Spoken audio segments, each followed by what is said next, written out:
All right, we will go on to our monthly budget report, and we will go to 7.1, and Deborah Jacobson will be presenting, our finance director.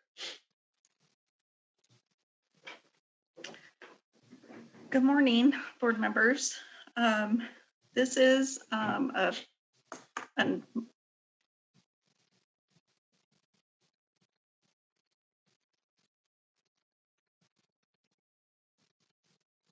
monthly Deborah, I think you're frozen. I am happy to report that. Deborah, I think you might have to take your camera off because you keep freezing. Thank you. Will you start again? Okay. Can you hear me okay now? Yes. Okay. So again, this is an informational item that we're required to report every month, and I'm happy to report that USBE continues to be in good financial standing and has the ability to meet all current and future obligations as they are now. Just as some other informational items, accounting staff is now all closeout processes are up and running, and we're getting ready to close out FY21. Our next financial report will come in August, more as an update, and typically in September is when we close out or give our final closeout report. So if there are no questions, Chair, we can move on to the discretionary report. Let's see if anyone has any questions on the monthly budget report. I don't see any, so let's go on to 7.2, please. Thank you. So again, this is another informational item each month. This is your carry forward that was coming out of 20, along with all of the projects that have been assigned. So you can see all the way down at the bottom what's actually remaining, when things were approved. We do have one action item here today. And last month, the board had approved or made a motion to reserve the remaining federal mineral lease towards the funding study. And so I believe there is a motion or direction on how to move forward with that funding. Thank you, Deborah. Board Member Norton? Yes, could I make that motion? You may, and then we can come back for discussion. Yes. Okay, I move that the board use the reserved federal mineral lease funds to direct staff to amend the contract with WestEd for the funding study, to engage with Utah local education leaders regarding implementation of the at-will WPU add-on, including opportunities and challenges of student-based budgeting, and to prepare a brief with findings and recommendations to be delivered no later than the October 2021 board meeting. Do I have a second to that motion? Second, Board Member Cannon. Thank you, Board Member Cannon. So we have a motion on the table and a second. Board Member Norton, would you like to speak to your motion? Yes, this is money that has been specifically set aside for research, and this study will help enable the board to be more proactive in shaping our conversations about the prioritization and implementation of the at-risk WPU add-on. And it will also help us to understand how to ensure the funds actually get into the classroom and improve the outcomes for students. Thank you, Board Member Norton. Do we have any discussion to this motion? Board Member Earl? Yes, just in general, the motion, and it was not listed in our documents, and so this is the first time I'm hearing it or considering it. Unless I missed it, I've looked under this. The recommended motion here is that the board use the reserved federal mineral lease funds, and then so on, etc. I'm just wondering. I don't feel like I can vote on this without looking at that closer. I thought we were going to get some more information about that for discussion. So That's my concern there. Anyways, those are my comments. Thank you, Board Member Earl. Board Member Hart? Is it possible that somebody typed that and put that on the screen? My listening comprehension right now isn't that great, and I think it had more than just the recommended action. So is it possible to type that out so I can reread it? Yeah, I appreciate that, Board Member Hart, because I think if we could do the recommended action, it was, I think Board Member Norton added some clarity as to what we would have in the study and the date that it would be returned. So can we get that on the screen? Is there a way to put that up, Jeff?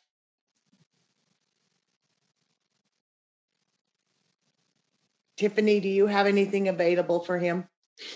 Jeff, I sent you a shared doc that has the motion.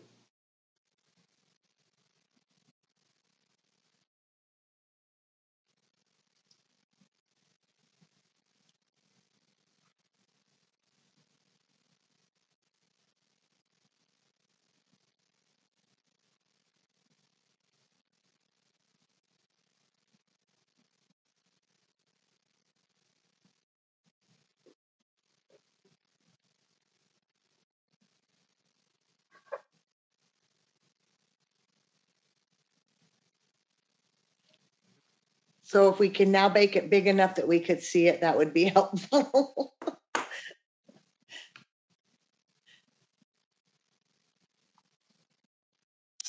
Great.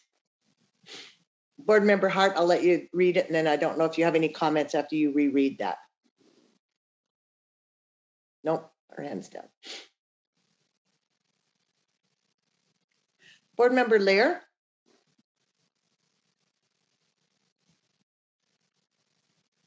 Sorry, just unmuting.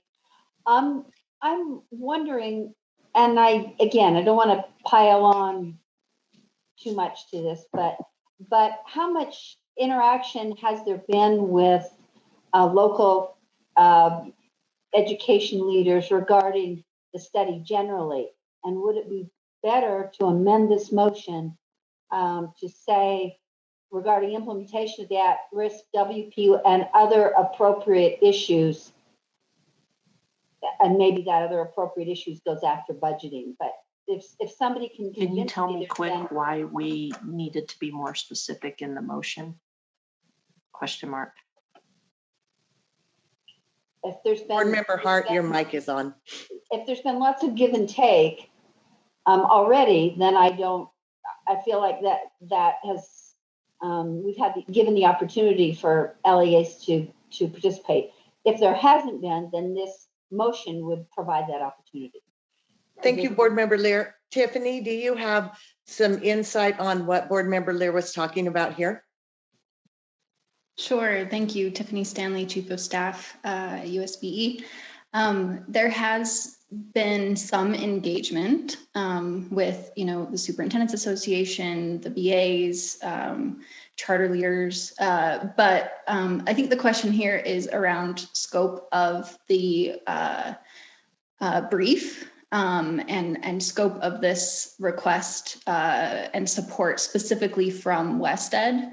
So I think there's definitely room for further engagement with local education leaders on other issues related to the funding study, no question. The question really for this motion is whether the brief and the specific ask and support from WestEd should also address those other items.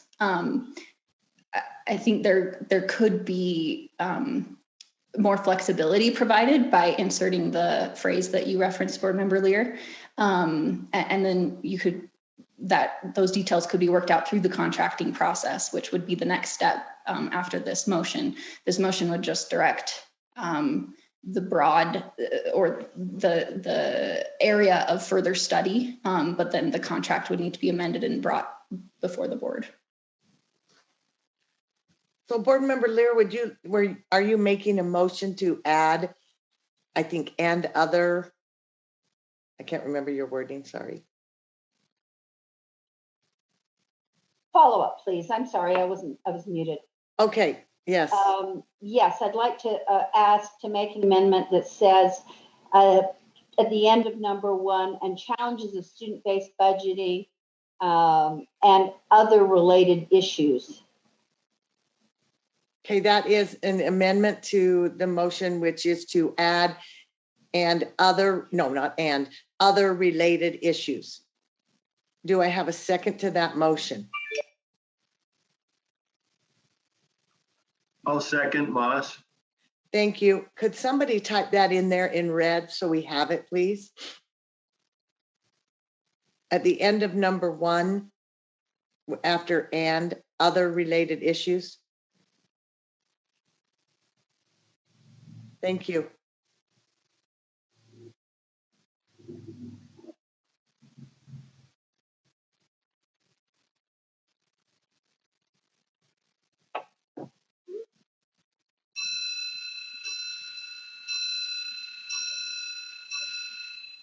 Thank you. So we know that that is the amendment to the motion. Do we have any discussion to this amendment? Board Member Earl? Can I speak to my amendment first? Oh, yes. I'm so sorry, Board Member Lear. Go ahead. No problem. Just very briefly. I've been a little wary of this study, and I would like LEA input. I think having it be too broad is probably challenging.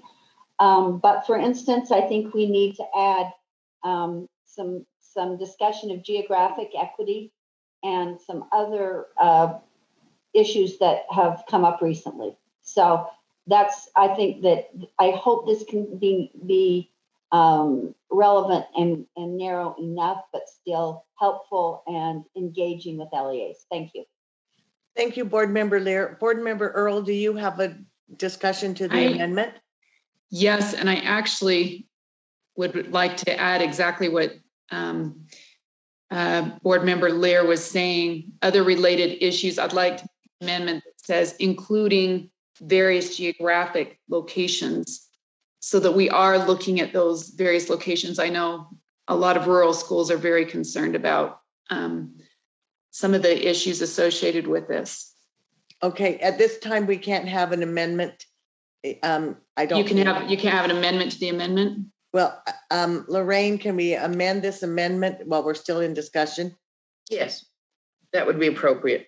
Okay. And you'd have to take care of that second amendment first. Okay. So what is your amendment? So it'd be other related issues, including various geographic locations. So including various geographic locations would be the addition to make sure that that is part of the study. Okay. Can someone type that in there, please? And do we have a second to that amendment? I'll second that. Board Member Straight. Thank you, Board Member Straight. I'm just waiting for someone to type that in there, please.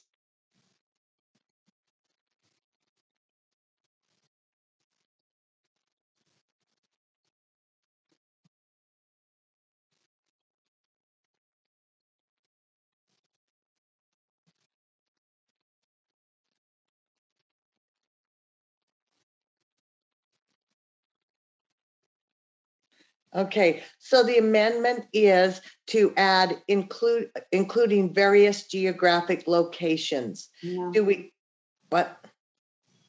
I think it was supposed to be geographic equity, including geographic equity. I don't know if that's what she said. Board Member Lee. I put locations. Oh, so, I'm so sorry. Okay. Yeah, that's okay. I apologize. Thank you. I appreciate finding clarity. So any discussion to this amendment? Board Member Straight? Yes, I support the direction of this. And in fact, I believe it was last board meeting that actually brought up something similar to this, and this will suffice. So thank you. Thank you, Board Member Straight. Vice Chair Davis? Yeah, I want to speak for the amendment to the amendment. I think that it will be good to look at geographic locations, and there's one line in the proposed legislation that discusses that anyway, and it would be good to have that data. And I'm assuming with the word locations, we're talking about funding equity, really differentiated funding per geographic locations.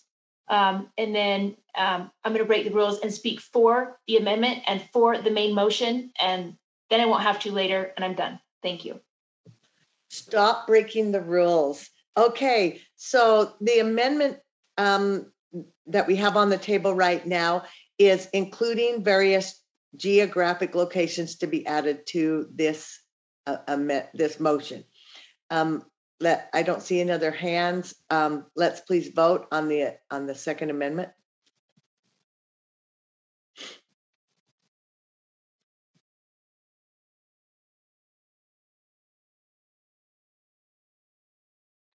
Board Member Norton.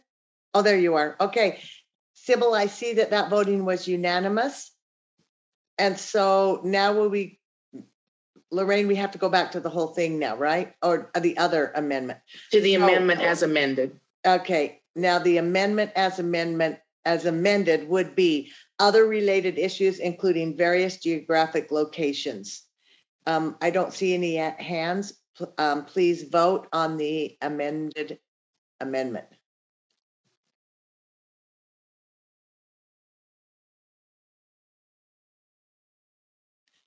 Okay, I see the voting is complete with one no vote by Natalie Klein. Okay, now we're back to the main amended motion, which is, Board Member Earl, do you have a question? I do have a comment. I don't know what the extent of this time or the funding that's required for doing this. Do they just go till the money's used? Is that what happens and then they're done? I'm just curious because there is one more component I would like to include, but I'm wondering, how do we know what that entails? Well, I'll let Tiffany Stanley speak to that, but they do have to have their briefing ready to us on October for our October board meeting. Tiffany, can you answer Board Member Earl's question? So the total amount that has been set aside for this is $55,000. And then going through the contract process, determining the scope, it's within that budget. And then the time frame, as Vice Chair Belknap referenced, would be going out until October. Okay. So just whatever we put out there, then they'll go till they're, right? Till they'll try to put it within that scope is what you're saying then, right? Okay. Yeah, I mean, I don't know if Zach is on in terms of being able to speak to the contract negotiation process in terms of cost. We have a budget, and then we'll need to work to develop a scope, and then go back and forth in terms of cost. Okay, I know so I would like to make a motion to add something to this, and it would probably need to be maybe a number 2, and then 3, and then 2's moved down to 3. And I would like to know, I know this has been based primarily on the funding coming from Utah, but I would like to know the impact of the federal funding on these equity issues as well for districts. There was a little bit of work done in the previous funding study, but I would like to know some specifics on that so that we're looking at an accurate, the accurate amount of monies that we're talking about here, and not just the local effort or the state effort, but a full picture. It doesn't have to be an intensive thing, but some kind of so we have a thorough understanding of the fundings that are coming in and how that's impacting districts. So that was, I spoke to whatever motion I was trying to make. You didn't make one. So I'm going to ask a clarifying question, Board Member Earl. So you want to add a whole nother component, because this component right here is merely studying the at-risk WPU add-on for students, or maybe some other related pieces by geographic area. That this would be an additional study. So number 1 is one element. I'm not sure I understand what you mean by that, because isn't number one just that they would continue elements of the funding study? Is that accurate? Okay, so I'm sorry, I may be misunderstanding. I could be leading you astray as well, because I'm really good at that. So why don't I turn it over to Tiffany and see if she can give clarity if adding that piece of the federal piece is almost an additional study rather than the tracking on this for the at-risk WPU add-on. I see them as related. Okay. Let me see if I can explain. And I was also trying to think through how to add that into the motion.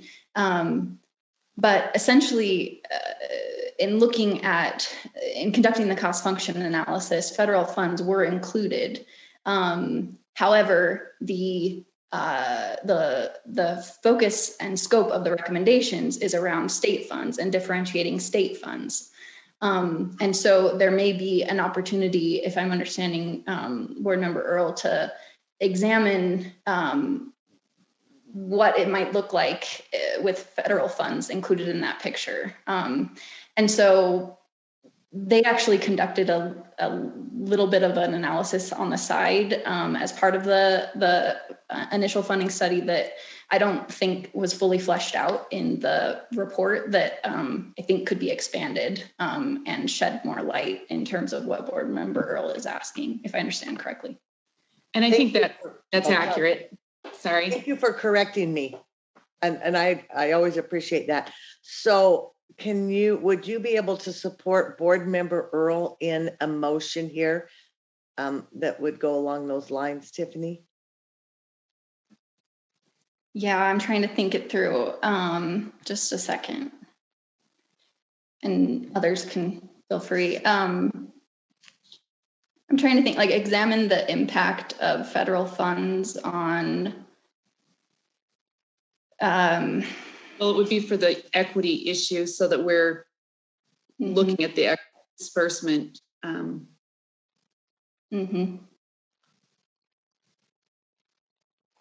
On equity of funding. I mean, it's really high level, but that could work. Let me just see. Board Member Davis, do you have a comment? Yeah, I'm just wondering, are you essentially wondering what the impact of these suggestions will have on our LEAs financially? No, I'm wondering, including federal funding in the big picture and these potential actions. Yes. So knowing what the usage of federal funding are in terms of equity for districts, and then looking at what this add-on is in association to that. Does that make sense? Maybe I'm.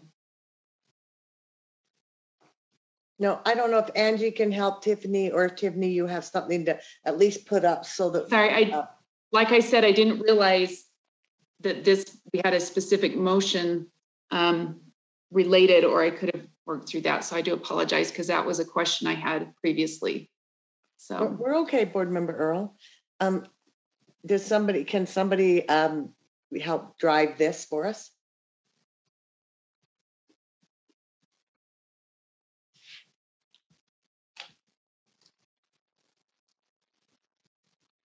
Where did Tiffany go? She was here. Right here. I don't have access to that Google Doc. Does somebody want to type in what I mentioned, and then we can go from there? It would be a number 2. Yep. Number 2, and just add examine impact of federal funds on equity of funding. But I think it's that equity of funding that we need to get a little bit more specific about. You could say examine implications of federal funds on recommendations related to the at-risk WPU add-on. Does that get closer, Board Member Earl?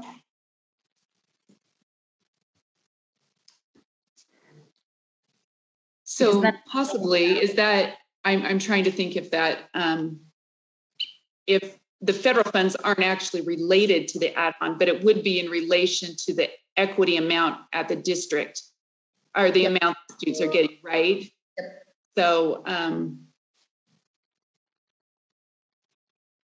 So it doesn't impact the add-on, but it just in relation to the funding coming,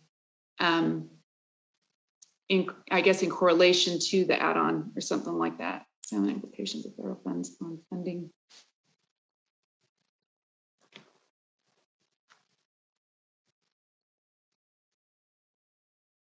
Okay, so examine.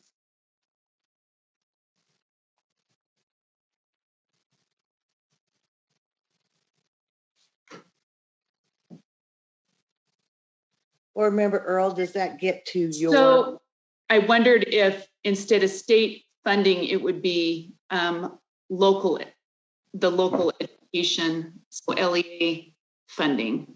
Does that make sense, or does that examine implications of federal funds on local and, well, it could be local and state funds to support equity.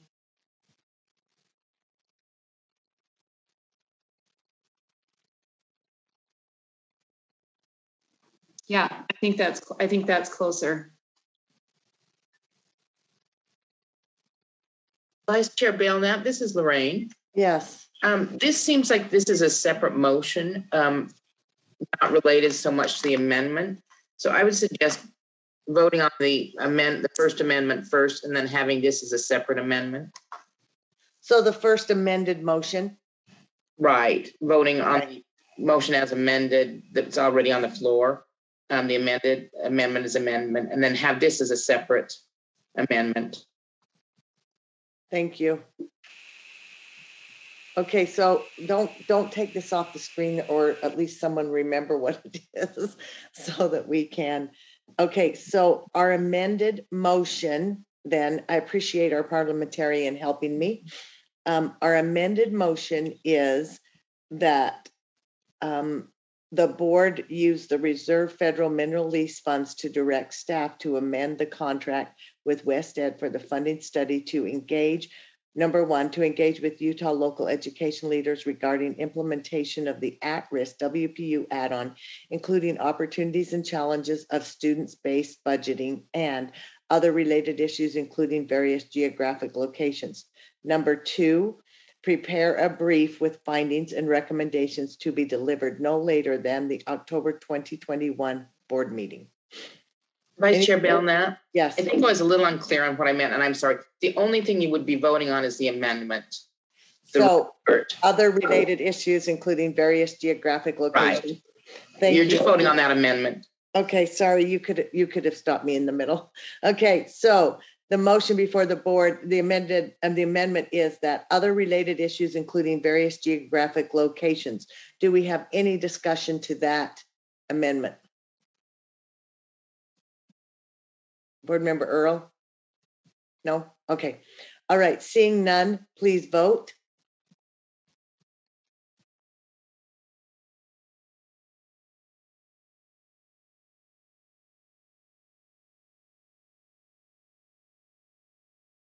Thank you. The voting is unanimous. Thank you so much. Okay, so we are now back to the amended motion on the table. And we have Board Member Earl who would like to make a new amendment. Yes, can you slide that up just a little bit? The document. There you go.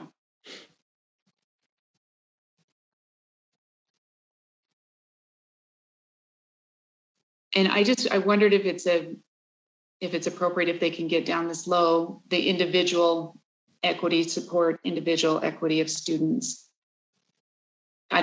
Tiffany, can you speak to that at all?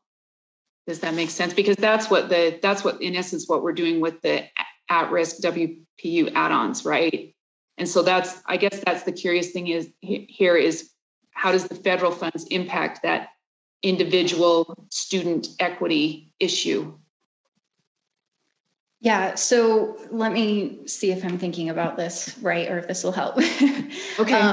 So one of the analyses that was conducted was to look at Okay, so the cost function analysis provides an estimated or predicted weight that to adjust for the cost factor associated with coming from an economically disadvantaged background, right? The cost function analysis produced that weight between 0.32 and 0.52. So they also looked at, all right, given that, what does the state currently provide for each student based on that? So you look at EARS and a couple of other programs ended up in there, and the implicit weight of those programs was 0.03 or something, right? Not up to the 0.3. So I guess the question is, well, with the addition of federal funds, what does that look like? Yeah, that's exactly right. That's exactly right. Did we get that in the motion? I think broadly, yes. And Okay. With that understanding, that helps a lot in working with the through the contracting process to get that right. So yeah. Thank you. Thank you. Board Member Straight. Yes, I'm wondering in regards to the West Ed study, how do we quantify what at risk is? What is it? What do they determine? What's the definition? Okay, Board Member Straight, I just kind of went out of order here because we do have a motion on the table, and then I will come right back to you in your question. We have an amendment on the table, and I didn't do it right, so hold on. The amendment on the table is to examine implications of federal funds on local and state funding to support the individual equity of students. Do I have a second to that motion? Second, Board Member. Thank you, Board Member Straight. Do we have now discussion to this motion? So, Board Member Straight. So in relationship to this, how do we define at risk under the West Ed study? Tiffany, do you have a response to that, please? Mm-hmm. The cost factor that was examined was economically disadvantaged, as well as English learner. Those were included within the cost function analysis as factors. In terms of the way that the legislation defined at risk and the way that these funds can actually be used is broader than that, right? It can be as the LEA defines it and include many other characteristics and factors. Board Member Straight, are you good with that? Well, I'm not certain. I think we need a more broad definition of at risk that potentially includes students from all. Well, I don't know. I guess I'm not quite certain. But I think the definition needs to be more broad. Maybe someone else will speak to that. Thank you, Board Member Straight. Board Member Lear? Sorry, my question is completely different, Member Straight. I've not been a huge fan of this study. I felt like it's more guarded than I hoped it would be, less candid. And so what I want is to know from Director's Chief of Staff Stanley is if this piece can be added with a promise that you won't come back to the board for more funding on the study. I'm kind of personally committed as much as I want to commit. So if you can assure me that this is close enough to the other purposes of the study that there won't be a need for more money, then I'm supportive. If you're uncertain, then I don't want any more money spent on this than what you originally asked today. Is that a clear enough question? You know what, I'm going to respond to that. I'm not sure that she can, because our federal mineral lease money can only be used for research. And at this time, this seems to be a logical place to do some of our research. So unless Tiffany has a definitive answer, I don't want to put her on the spot like that, Board Member Lear. Oh, well, okay. Then it makes it hard for board members to vote. And I'm sorry, I should have asked a follow-up makes it hard for us to vote because I don't want this to cost more money. And if this is too far afield, then, and I guess I don't have a problem with putting a staff member on the spot to answer a question that is her area of expertise. So. Okay, but for clarity, are you talking about for what we're asking here, or are you talking about maybe future study? No, I'm just saying if we add this component. Got it. Do you feel like it is within the scope of what we've already committed for West Ed so that it won't keep growing and we won't be asked to commit next year's mineral lease funds? Okay, Board Member Lear, that's much more clear. So Chief of Staff Stanley, can you answer that? If we add this scope to this number 2 on here, are we going to be able to stay within the budget that we have given, or is this adding too much and we won't be able to get the number 1 that we've asked for?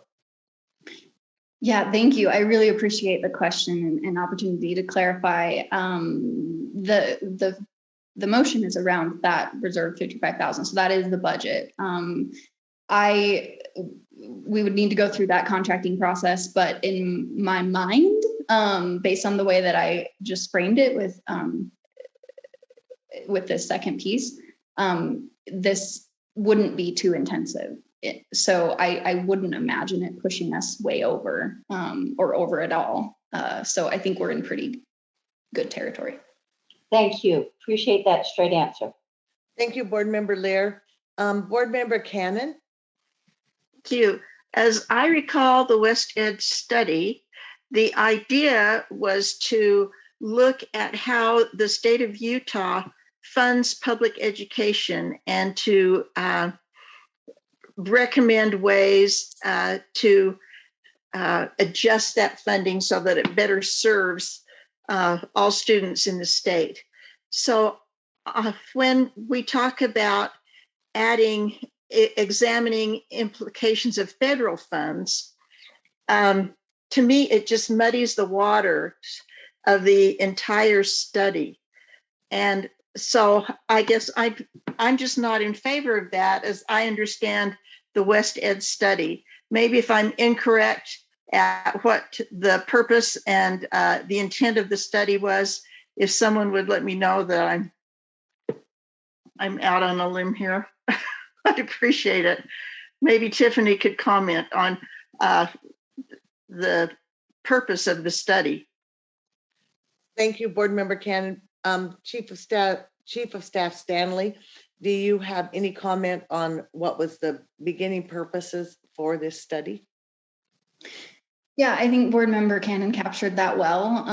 It is really, the scope is around the minimum school program and state funding and what we at the state level have, control over. That being said, I can see benefits in exploring these implications because it's just part of that broader picture and that broader understanding. And I could see that informing the conversation moving forward in productive ways. I don't mean to speak to it too, I'm meaning to be as objective as possible. I just, I can see value and I don't see it necessarily being contradictory to the purpose. It's just that it wouldn't lead to as actionable as recommendations, given that, the federal funds are what they are, but it could inform the conversation.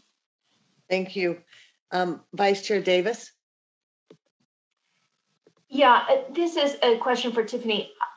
I thought I remembered that they have already included federal funds in this study and the impacts that they have across equity across the board in our state for funding. But maybe I'm remembering that wrong. But if they have already done that study in their in-depth study and included those funds, then perhaps this number 2 would be better suited to be up in the report where it says they report on number 2, prepare a brief with findings, including federal funds on local and state funding to support it, yada, yada. because I don't remember them talking to us a lot about it, but I remember them saying they had already done it. Am I remembering that right? Do we need this again for them to do it again, or have they already done it? Chief of Staff Stanley? So federal funds were included in the revenues that were part of the cost function analysis and many of the different analyses. However, that piece that I mentioned earlier with Board Member Earl around, how to think about it in terms of the implicit weight of what is currently provided for students at risk, that piece wasn't really fully fleshed out. So I think the analyses it would be quick to conduct, and it would be more of a reporting feature and something to come back to the board on in terms of how to think about that component of it, and low on the analysis side. Thank you. Board Member Hutchings. Yeah, thank you. I have some, I thought I'd weigh in with some possibly helpful information relative to Member Straight's question. But I know that as school leaders and LEAs, we've had to adopt, and as the school boards have had to adopt, an at-risk definition. And so I'm curious, since the LEAs have had to adopt their own definition of what an at-risk student is in their LEA, is that being used in any way in this study, or are they using their own definition? And then I had another question, but I think Member Davis kind of cleared that up for me. So. Thank you, Board Member Hutchings. Tiffany, your title is just too long, and two S's together are just terrible. Go ahead. So the cost function analysis really just looked at those elements that drive cost in terms of, like I mentioned, economically disadvantaged and English learner. And those form the basis of what the researchers ended up recommending around what would drive the how the funds are generated, if that makes sense. But how the funds are used was a policy decision outlined in SB 142 that aligned with what you just mentioned, Board Member Hutchings, where it can be what an LEA, how an LEA defines it in terms of how the funds are used. Thank you. Thank you for that response. Board Member Straight. Yes, as I'm looking at this, it says individual equity of students. And I thought about that. And when you use the word individual, that means we are going to examine every student as to whether they're receiving the equity in regards to these funds. And the only thing I can think of that would bind all students together individually within equity is their proficiency on their learning. And so I'm not sure, I'll have to have Board Member Earl talk about this, but is that what is meant by individual equity of students? Because I would definitely be in support of that. Okay, thank you, Board Member Straight. Board Member Earl? Yeah, I don't think that all funding is tied to outcomes of student outcomes. In other words, there's other criteria that federal funding is tied to. And so that's what I think we're looking at here is that broader scope. We've got kids in special education, we've got students in other areas. And so I think it's a broad look at that, and then tying it down to where, directing that to where that funding is actually being used and for which students, because we can find that, I'm sure. We have to, we're bringing the funding in for it. So to say we can't narrow that down unless we have test scores, I'm not sure that's accurate. Tiffany, I'm just wondering if that's if it's an accurate reading, that we can get down to that individual level as far as funding of students. Chief Stanley, do you have a comment on that? I don't, sorry. I was actually trying to think of if there was a way to clarify this language. So I was a little bit distracted. Okay, well, that's my thoughts on that. So we're funding students in a variety of areas that are at risk. Be able to actually identify that funding in localities. I would think that wouldn't be impossible. Dr. Dixon? See if I can get my hand and face working here. I think it's a really worthy question, Board Member Earl. I don't know the scope of this part of the funding would answer that, but I think others have tried to look at that a little bit. If you want to sit down with us and try to see how that might fit into the scope of work, I think we could try to do something without amending the actual motion, but I think we would just need to spend some time with you on clarity. I think I understand what you're trying to get at. It just seems more extensive than what we're proposing. So let's see how much perhaps we could weave into the scope of work. Would that help? Yeah, that would be great. Okay, I am going to weigh in. I'm not going to, I don't think this amendment is necessary, but now we're going to read it. The amendment on the table is to examine implications of federal funds on local and state funding to support the individual equity of students. Please vote.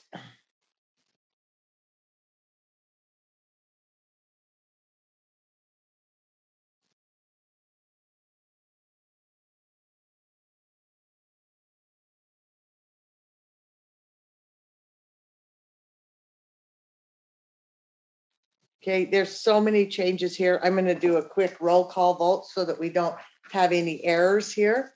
Board Member Booth. Yes. Board Member Cannon. No. Board Member Klein. Yes. Vice Chair Davis. No. Board Member Earl. Yes. Board Member Hanson. No. Board Member Hart.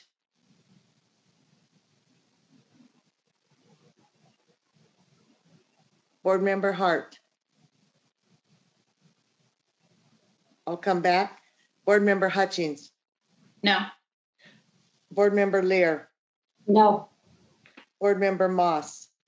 Yes. Board Member Norton. No. Board Member Straight. No. Board Member Hart.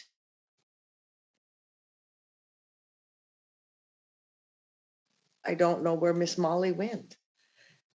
Okay, so what do you see here, Sybil? And Board Member Belknap, no. I show 7 no's, 4 yeses. Okay, I have 8 no's. No's, Belknap, Cannon, Davis, Hanson, Hutchings, Lear, Norton, Straight. The yeses are Booth, Klein, Earl, Moss. And I don't know what happened to Molly.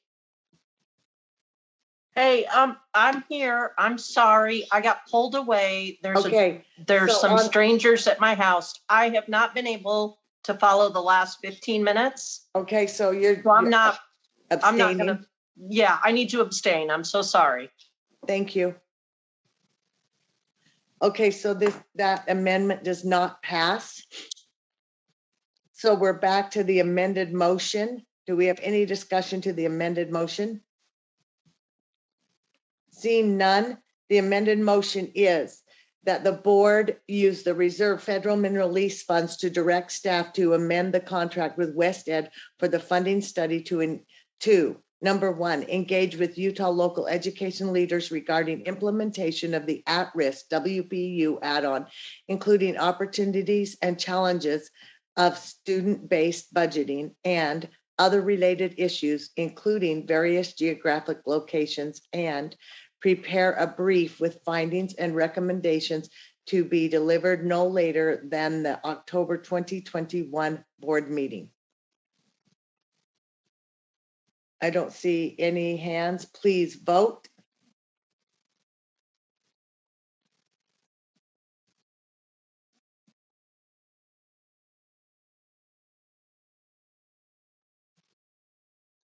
I see that Board Member Hart has abstained again, and the rest is unanimous, Sybil.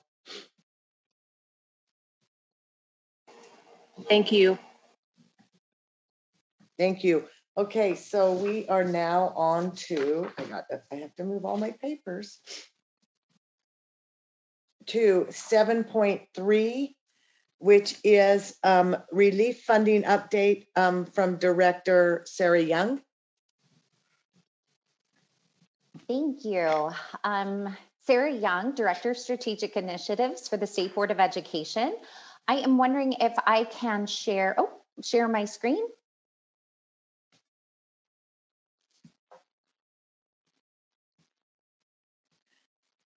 There you go. Excellent. Thank you so much. Okay, so we have a couple of different items related to the COVID-19 relief funding. The first item we're going to address is just the general update related to the finances. Then once we finish that update, we will move into the section about the American Rescue Plan Esser state plan, for which we will be seeking state board action. And then finally, we do have one specific action item request related to the Esser State Administrative Fund in terms of supporting a very small project with the Utah Grants Management System to help reduce some of the reporting burden on LEAs. So that'll kind of be the flow. And so I will just jump right in with our update. So as a friendly reminder, when we talk about COVID-19 relief funding, it does involve multiple awards, 3 main awards that occurred from the U.S. Department of Education, and then 1 award that came through state funds related to the coronavirus relief awards. As far as round 1 for CARES and CRF, as a friendly reminder, these funds were distributed between May and September of last year and must be spent related to these efforts by September 30th, 2022. This slide just provides you an update on the amount that has been reimbursed as of May 19th, 2021, when these slides were prepared for backup. You can see that we continue to make forward progress related to each of the individual award values, coming pretty close to 80 and 90% in terms of reimbursing the total amount that's been awarded to the field. Again, LEAs have for Esser and Gear until September 30th, 2022. Related to these funds. For those in green, those are the CRF funds. They have until June 30th or end of the state fiscal year to be able to make those expenditures and then request reimbursement related to those efforts as well. In terms of round 2 for the Coronavirus Relief Supplemental Act, these are funds that were awarded through December of 2020 through February 2021. And for these awards, both ESSER 2 and GEAR 2 must be spent by September 30th, 2023. As a friendly reminder, so over 90% of the ESSER 2 awards were distributed directly to our LEAs. The majority of those plans focus on the 3 categories when we presented the more in-depth overview of the LEA plans last month, and that we do also see some of our LEAs seeking opportunities related to building and climate control for summer learning issues, which we'll touch on here momentarily. As far as ESSER 1 and ESSER 2, just as a friendly reminder as well, that an LEA is not able to seek reimbursement against ESSER 2 until they have completely exhausted all of their ESSER 1 awarded funds. This is not the case for the ARP ESSER, but it's also kind of a context that's important because as you'll see, our ESSER 2 reimbursement rates are much lower due to the awarding of those plans in a later time frame, and that we still have LEAs that are seeking reimbursement for ESSER 1. So as far as the reflections related to the needs for climate control, we do want to call to your attention this particular piece of language from Special Session Senate Bill 1001, which was that the legislature did provide some additional flexibility related to ESSER 2 awards. So for the LEAs that are listed here from Tintic, North Sanpete, Sevier, Wayne, Garfield, Paiute, and Emory, they do have an opportunity to apply for flexibility to be able to use their ESSER 2 funds to support opportunities related to facilities such as HVAC needs for the summer disrupted learning. So these lines were incredibly helpful in terms of addressing some of the feedback we've gotten from leaders from these districts about their desire to want to offer summer school, but not necessarily having the climate control in their buildings to make that feasible. So this provides one additional opportunity for them related to their existing ESSER 2 awards that we did not have prior to special session. In terms of the reimbursement values, like I said, we do expect these to be a bit lower, just noting we still have LEA spending ESSER 1 and that the ESSER 2 plans were officially awarded and approved by mid-April of 2021 for most of our LEAs. So you can see those items are reflected here, noting that Gear 2 has not been released yet. We continue to partner with the governor's office, who has authority related to the use case for that award, and hope to kind of reach a conclusion soon, which we would share with the board once the governor's office has decided how they intend to use those funds to address needs in K through 16. The other additional award that we'll call out is the emergency assistance for non-public schools. So again, this is a required part of our efforts in terms of the shifting of equitable services from the LEA to the SEA as part of this second kind of tranche of awards that happened in December of last year. So we have received 21 applications from non-public schools in round 1, and we currently have round 2 that is open to the field for application. And we continue to work through those applications and opportunities related to the allowable use cases with these non-public schools. Again, for this particular effort, they do have had until May 28th for the second round. We will be then going through those applications in terms of looking at eligible expenses and getting those finalized, in addition to awarding the values that are eligible against this over $23 million that's available to this program. Last but not least is the ARP Act, or American Rescue Plan Act. We'll be getting into this in more detail here shortly, but just providing the quick reminder that this was awarded to the states in March of 2021. We are currently working through the process of being able to secure the final third of this award for K-12 for the state of Utah, which we'll be addressing with the plan. Ultimately, when these funds are awarded and distributed, each of our LEAs will have until September 30th, 2024, by which to expend these funds and awards. Just as a reminder from last time, this was presented by Chief of Staff Tiffany Stanley. And as far as our state set-aside determinations go, we had been bringing different projects to the board for consideration based on the data and the needs that had been articulated to the community. Moving forward, we are in the period of looking to really gather information, not just from our ARP plans that will be submitted by our local LEAs, but also related to some of the state data sets that we will have available, specifically related to some of the opportunities with RISE and the other different assessments to help inform what those next steps look like.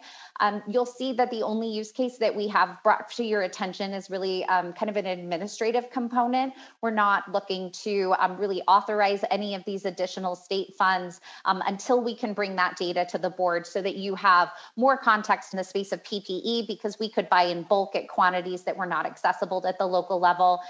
Looking at the most critical and widespread issues, which is a component of our state plan that we'll be discussing, providing sizable payoff net benefits and incentivizing systems change related to our efforts moving forward.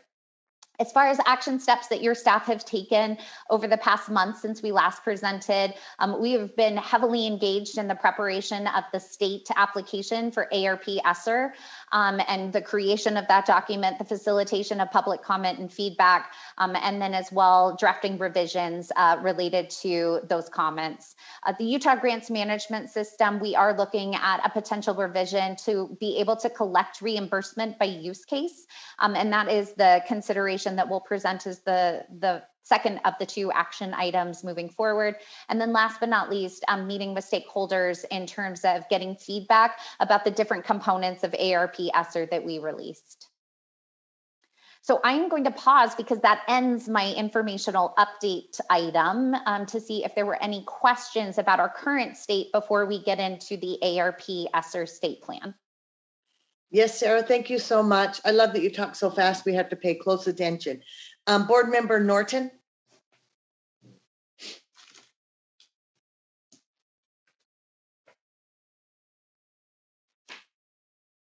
Wait a minute, you're still on mute.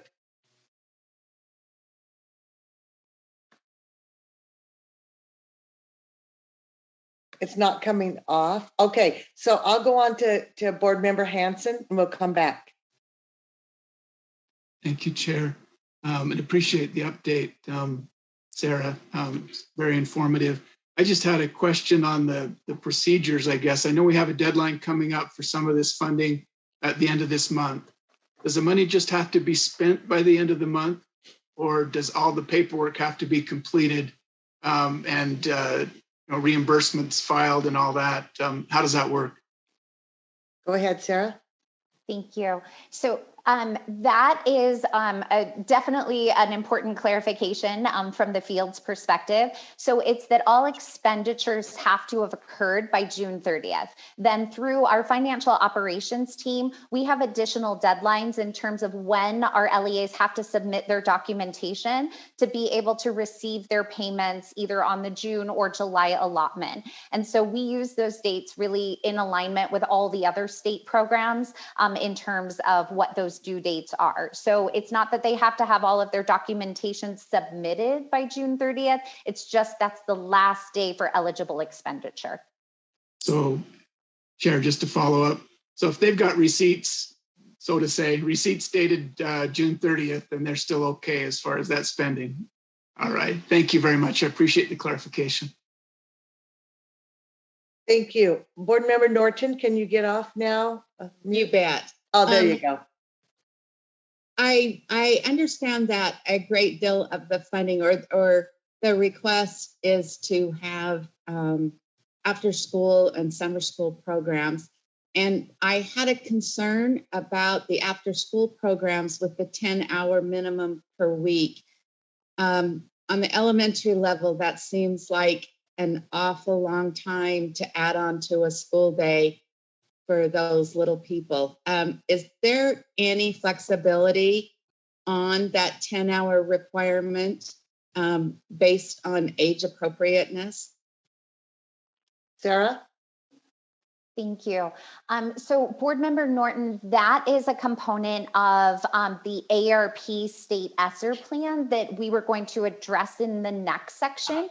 But as far as flexibility and direction go, I know that it was one of the pieces of public comment that we received related to that plan, and that our staff responded specifically kind of citing some of the research base around why that 10 hours is key in terms of services, but I would actually probably defer to one of our staff members, Camille Sheik, who's been our lead in that space, to speak to that particular component.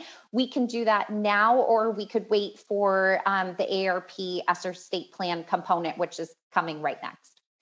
Yeah, let's wait and get the full picture first. Thank you. Thank you. Sarah, I don't see any more questions on that. So if we're going to the APR now. Great. Let me just switch my slide deck. All right. So this is going to be a requested action item that we did previously address with the board at the study session last week, but wanted to take an opportunity just for those who need a quick refresh on where we are related to the American Rescue Plan funding. So again, this is over $615 million that has potentially been allocated related to addressing Utah K-12 needs in terms of response to COVID-19. 90% of the award, which is over $550 million, would go directly to our LEAs through the required federal formula. It is a reimbursement grant, as have the previous been as well, and would be administered as such by the State Board of Education. As far as the state reserve goes, a unique component to the American Rescue Plan Esser is that there are federal guidelines related to how that state reserve needs to go towards meeting specific use cases. So 5% of the total award is expected to address accelerated learning, which is a little over 30 million. An additional 1% of the total award is for evidence-based summer enrichment programs, and then an additional 1% for evidence-based comprehensive after-school programs. So those are directives and components of the plan that we have drafted for your consideration in today's board meeting. Sarah, just point of order, will you discuss accelerated learning, that it's maybe not what we visualize or think? Of course, Vice Chair, thank you for that opportunity to clarify. So when we say accelerated learning in Utah, we are really referring to some of the students who experienced potentially disrupted learning or had their learning experiences impacted due to COVID-19. That can take place in, a multitude of different ways. Our federal partners have called it learning loss. In the state of Utah, we've chosen not to use that phrase just because, it doesn't really capture what happened with our students in the greater community. But we use those two terms interchangeably. And so that's really what accelerated learning is referring to, is those opportunities to be able to address the learning needs of individual students that have those needs really based in the COVID-19 pandemic. Okay, great. As far as the Esser Award goes, again, a differentiation from our previous Esser Awards in the earlier federal relief packages, this has been designed around being a two-part award. So on March 24th, we received access to 2/3 of the total ARP Esser funding. In order to utilize that funding, as well as apply for the final third, we as an agency are required to submit a state plan to be able to move forward with the total awarding of the funds from the U.S. Department of Education. As far as our timeline for that goes, because it has been expedited, we do like to call it out in terms of the quick responses and actions that the agency has taken. So the template was released in late April. We did a review of the template and assigned staff to begin working on these efforts at the beginning of May. USBE staff also conducted an internal review of all of the different individual staff submissions, and then compiled a draft document that was released to the field for public comment on May 17th. That allowed us a 14-day public comment period between the 17th and then this previous Monday at midnight. We are now here at the board meeting with an updated draft that has some edits due to that public comment, as well as some feedback that we received from leadership and board members, asking for the opportunity to seek approval to then be able to meet the U.S. Department of Education's deadline of state plans being submitted no later than June 7th of next week.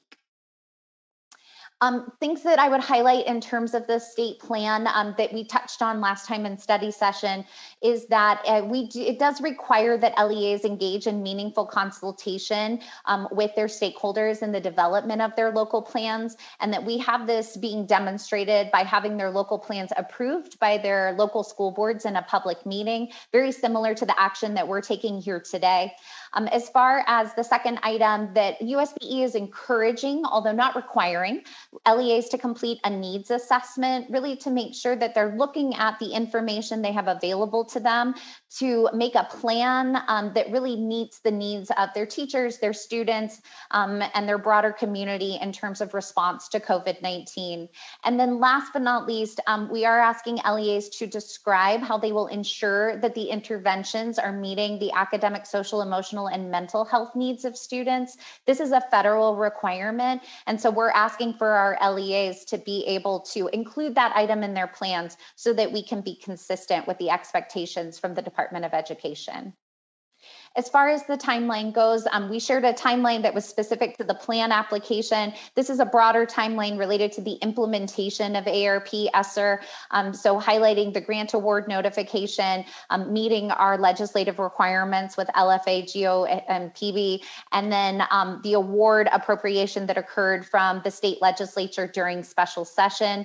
We are now here at step 4 in terms of working to meet the deadline of June 7th for the submission of our state plan. At that point, it is our plan to move forward with the LEA application and then providing an opportunity to formally award those awards to the larger community and allow them to seek reimbursement.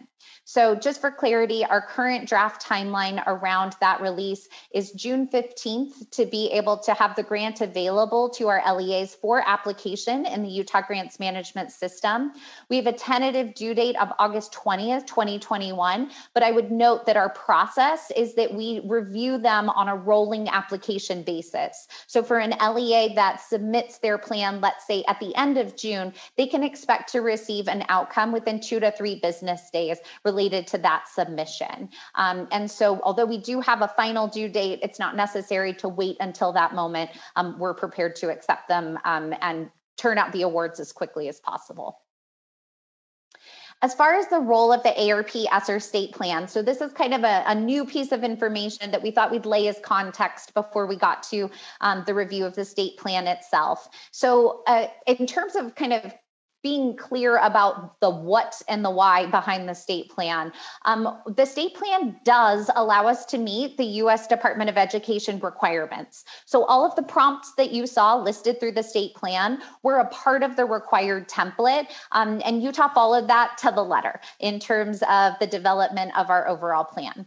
The second component is it does provide an update to our actions for Esser 1 and Esser 2. So although we do provide other kind of mechanisms for federal reporting, this gives them kind of a more updated state of affairs related to our use cases for those funds so that the U.S. Department of Education is aware of where we are in terms of our actions for those 2 prior awards. Last but not least, and an important context, it does provide a high-level response for plans for ARP Esser. So in many cases related to the prompts, we could have probably provided additional details, additional information, and additional logistics. As staff, we felt like that those additional details and logistics could potentially limit us in terms of being able to have flexibility in our response as we move forward with this award. So we really designed our responses to meet the requirements that were articulated and not really anything more than that. So we really tried to stay within the parameters of responding to the prompt without providing excess information that could ultimately be limiting in the future. As far as the state plan does not, just to be clear, it does not limit the SEA response. So nothing that's in there requires us to take action towards the priorities or towards those other components. It just frames the current state of the state related to COVID-19. The U.S. Department of Education and our technical supports have reflected that they view this plan as a living document, and as such that they note that states will most likely have updates to those efforts as we move further along into the process of our response to COVID-19. The second clarification is also important. There is nothing in our state plan that limits LEAs on their allowable expenditures. So we are actualizing the full suite of options that were provided to us through the federal authorization. And that's what you see represented in both our state plan as well as the plan draft templates that we presented for our LEA certification and application.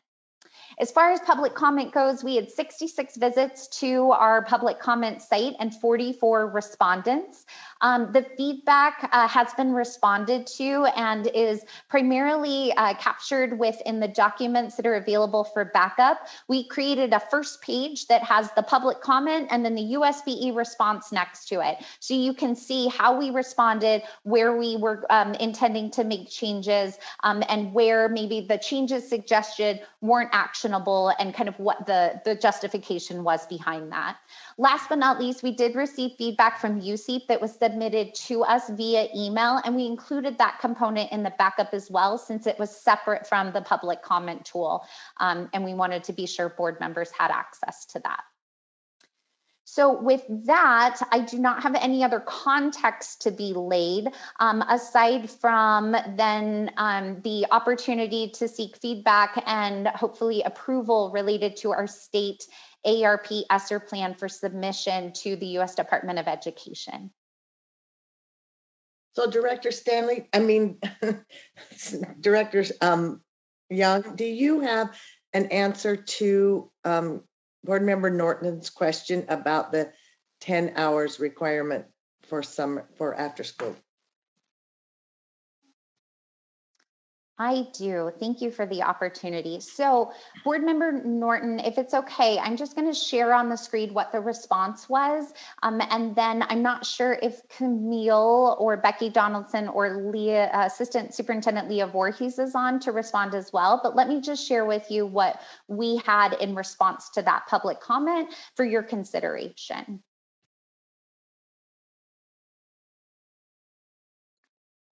All right, and it looks like Camille is on, so I will share this and then I will turn it over to her for comments. So in terms of the statement, so I will highlight the lower piece here, which is where we received feedback related to the 10-hour-a-week requirement. In the consideration of that, the USBE response was to have a stronger impact on participating students, build quality and consistent programming, and to align with the other USBE funded after school programs, a 10-hour per week minimum during the school year was the requirement. So Chair, if it would be possible to maybe have Camille Sheik speak to that. She was one of our leads in drafting that response. That would be okay, but I do have a follow-up question. Maybe Board Member Norton has the same thing. Where is that requirement? Where did it come from? So we can pass it on to Camille. Thank you. This is Camille Sheik, Education Specialist with the Utah State Board of Education. I oversee some after-school grant funding in our office. And so in response to both of the questions, and thank you for giving me the opportunity to speak, in terms of the requirement, what we see is to have a based on research over the years, is having the option of the program open in terms of, and I know this might sound like an odd word, dosage, having it open, offered to families for at least 10 hours a week so we can build that consistent attendance, build that relationships, but it's always optional. No student is required to attend that. There's no, you have to come, the full 10 hours during the school year, or you're not allowed to come. So it's just intended to build consistency and have it as an option for families. Board Member Norton, do you feel comfortable with that response? You bet I do. That makes me feel so much better. Okay, great. Thank you so much. Thank you, Camille. Any other questions for Sarah at this time? I don't see any. Yes, I do. Yeah. Board Member Hart. Yes, I just want to thank Director Young for answering my questions ahead of time, and the changes that were incorporated really reflect a willingness to listen and find the win-win. And I just really, really appreciate that. I understand the time frame you're under, and to be able to make changes and adjust so quickly on the fly and still maintain the integrity of a massive federal application is pretty commendable. I do hope that we can think as a board about ways to improve the rate of public comment for things that we're trying to do. I wish there were more comments, and I hope as a board we can consider ways to encourage public comments. So, but great job. I had some questions and got them answered, so I'm prepared to make a motion. Go ahead, please. That's appropriate. Okay. Of course I said that, and I'm not actually preparing. Can someone pull the motion up? There it is. That the board, I move that the board approve the submission of the USVE Esser ARP plan to the U.S. Department of Education. Do I have a second? Second. Who was that? Scott Hansen. Thank you, Board Member Hansen. Okay, would you like to speak to your motion, Molly? Are you okay? Yeah, no, I did have concerns. I just want to, just highlight one area. I really appreciate dropping the early grades from the literacy. I think that broadens sufficiently, but also maintains, some area of focus. My concern originally was that by focusing on early grades, that we've got a whole bunch of later grade students that, a lot of students that are out there that tried their very best at learning in the COVID area and in the COVID time, and weren't as successful as they normally were. And I anticipate teachers discovering gaps in learning that are very different student by student. And I want to make sure, and I think the change to that particular priority gives us direction, but also leaves it broad enough that we're going to be able to support all learners that as we uncover gaps as we go through. We don't know yet, the impact on students quite yet. I'm excited to get them back into school and in the fall and start addressing those needs. And I feel like this is a more agile document with the changes made. So I'm extremely pleased. Thank you, Board Member Hart. I do see some other hands up, but I just want to remind you, we were supposed to have a hard stop at 1:00. We have a 45-minute lunch period, and we have an absolute hard stop after that as well. So I think that we at least need to give us a half an hour. That just gives us a little bit longer to finish up these two motions. So Board Member Earl. Yeah, just real quick, and I appreciate answering of my questions too, and mine were related to a couple of items. One of those being having to the mitigation of COVID-19 in a way that is different from what Utah has been moving towards. And I appreciate the answers to those and the help with LEAs to respond in a way that reflects what's been happening in Utah, not nationally or other states. So I do appreciate that, some feedback on that. And then additionally, helping to expand some of the wording out so it was inclusive of things like protective factors and things that were broader, that were more on the protection kind of a thing, instead of just simply helping kids after there's an issue or a problem. So I am so grateful for the work of our staff in looking at those kind of things, and hope the LEAs will look at this and find ways to proactively help students, and I think they will. So thank you. That's my comment. Thank you, Board Member Earl. I don't see any other hands, so the motion on the table is that the board approve the submission of the USBE Esser ARP plan to the U.S. Department of Education. Please vote.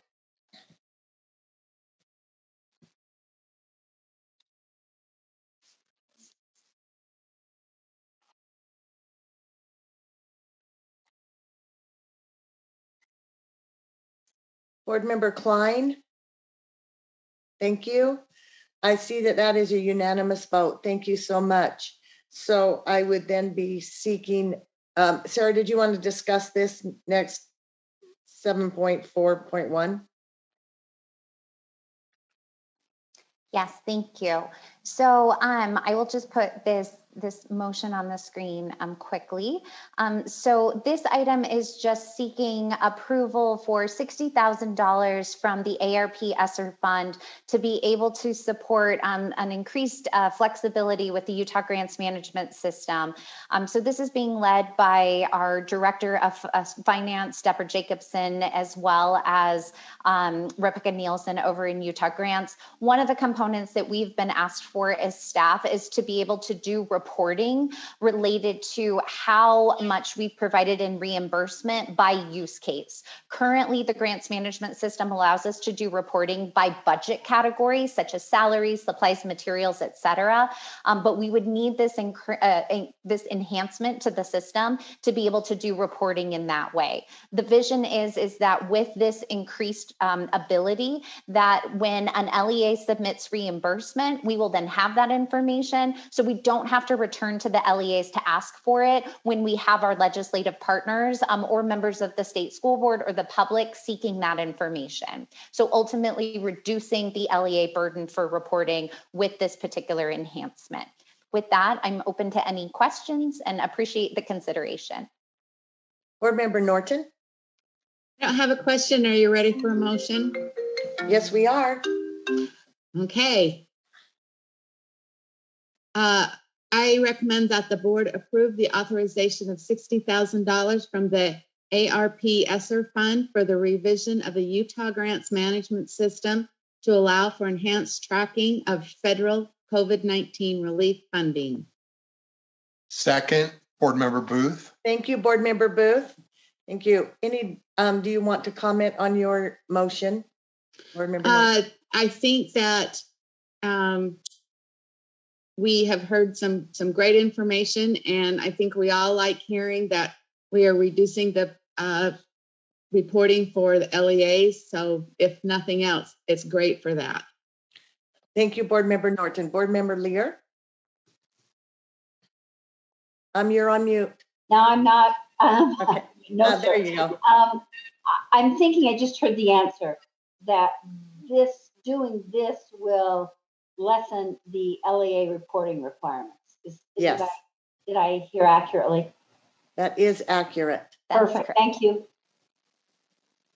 And I would actually probably say that it simplifies it for them. Maybe would you say that, Sarah? Okay.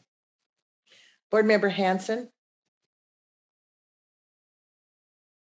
I'm really in favor of anything we can do to streamline this process, and I'm hoping that we can design this system so that it has some utility after these COVID funds are gone, so that we can use that in the future for grants and this same sort of process. So hopefully that can be included. I appreciate that, and I saw Sarah nodding her head, and maybe you didn't while you were speaking. Board Member Earl. Yeah, just mine's a privacy question. What kind is this tracking down to personal type of information, or is this broad still, just the district level broadness? Sarah? Thank you. So this is an internal system that we use to be able to collect reimbursement documentation. So it is really specific to the district submitting those documents. It's mainly financial information because that's what we require related to this effort. Okay, so it's not individual student tracking then? There is no student information that is included in this effort. All right, thank you. Thank you. I see no more hands. The motion is that the board approve the authorization of the $60,000 from the APR Esser Fund for the revision of the Utah Grants Management System to allow for enhancement tracking of the federal COVID-19 relief funding. Please vote.